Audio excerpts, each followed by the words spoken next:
Pencalonan Wakil Menteri Keuangan sekaligus keponakan Presiden RI Prabowo Subianto, Thomas Aquinas Jiwandono, sebagai Deputi Gubernur Bank Indonesia menuai kontroversi. Di sisi lain, pemerintah termasuk Menteri Keuangan Purbaya Yudisadewa menyetujui rencana ini. Lalu apakah langkah ini berisiko menggoyang pasar keuangan dan memperkeruh kredibilitas Bank Indonesia? Kita bahas ya. Pak Thomas punya pengalaman lebih luas lagi dari fiskal, sekarang kalau masuk kan ke moneter kan bagus. Saya mendukung. Emang bocorannya nggak lengkap? Juga, Pak. Kelihatannya begitu, saya dengar juga begitu. Nanti saya mau ketemu dengan Pak Yudo, mungkin Yuda besok kali. Saya mau lihat niatnya dia apa sih. Kayak switch ya kelihatannya. Kalau bocornya seperti itu ya?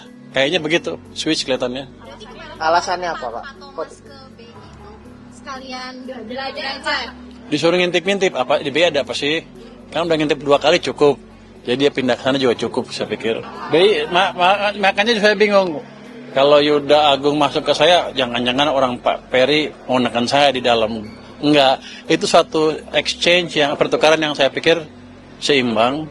Nggak ada yang aneh. Kalau independensi nggak ada hubungan, kecuali nanti pada waktu ngambil keputusan ada intervensi langsung dari pemerintah. Selama ini kan nggak ada. Jadi BI independen, kita jalankan fiskal, mereka jalankan moneter, kita koordinasi di KSSK untuk memastikan kebijakannya walaupun sama-sama independen, tapi memastikan kedua kebijakan bisa menciptakan pertumbuhan yang lebih cepat seperti yang disarankan di rapat KSSK barusan dengan DPR. Deputi Gubernur Bank Indonesia itu bermula dari adanya surat pengunduran diri dari salah satu Deputi Gubernur yang kemudian sesuai dengan ketentuan dan peraturan yang berlaku, maka kemudian harus dilanjutkan dengan proses mengisi jabatan yang ditinggalkan. Yang ini kemudian dilanjutkan dengan Bapak Presiden atau pemerintah mengirimkan surprise ke DPR karena memang proses pemilihannya ada di DPR melalui uji kompetensi atau fit and proper test gitu. Ada beberapa nama yang dikirimkan, salah satunya memang betul ada nama yang kita usulkan adalah Pak Wamenkeu atas nama Pak Tommy Jiwandono.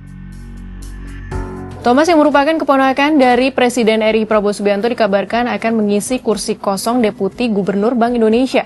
Ia dicalonkan bersama 2 sosok lainnya, yaitu Kepala Departemen Kebijakan Sistem Pembayaran BI Diki Kartikoyono dan Kepala Departemen Kebijakan Makro Prudensial BI Solikin M. Juhro. Mereka akan segera menjalani uji kelayakan dan kepatutan di DPR dalam waktu dekat.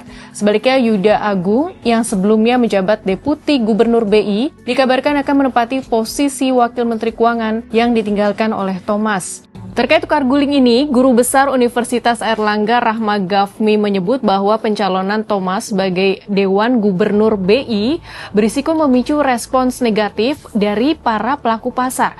Menurut Rahma, calon Deputi Gubernur BI seharusnya memiliki latar belakang yang kuat di bidang ekonomi, keuangan, dan kebijakan moneter. Rahma pun khawatir market tidak memberikan respons positif terhadap Thomas. Ini juga akan berpengaruh pada rupiah yang nanti bisa semakin tertekan, yang kini nyaris mencapai Rp17.000 per dolar AS. Melansir laman resmi Kementerian Keuangan, Thomas merupakan lulusan sarjana studi sejarah di Haverford College, Amerika Serikat pada 1994. Pada 2003, ia meraih gelar Master of Arts di bidang hubungan internasional dan ekonomi internasional dari Johns Hopkins University, Amerika Serikat. Pengalamannya di bidang ekonomi antara lain sebagai analis keuangan di NatWest Market Jakarta pada 1996 dan konsultan di Castle Asia pada 1999. Lalu ia juga sempat berkarir di Comexindo Internasional selama 2010 hingga 2024 serta di Arsari Group pada 2011 hingga 2024. Sebelum dilantik sebagai Wakil Menteri Keuangan oleh Presiden ke-7 RI Joko Widodo, Thomas merupakan bendahara umum Partai Gerindra. Ia pun kembali didapuk sebagai Wakil Menteri Keuangan oleh Presiden RI Prabowo Subianto.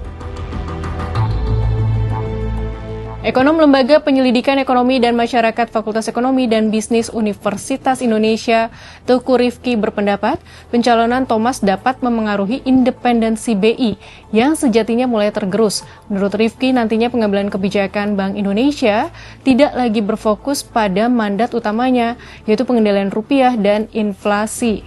Sahabat Kompas, kita nanti apakah tukar guling antara Thomas Yuwandono dan Juda Agung akan mulus di DPR pada proper test Jumat 23 Januari dan Senin 26 Januari nanti. Kalau kamu bagaimana opininya?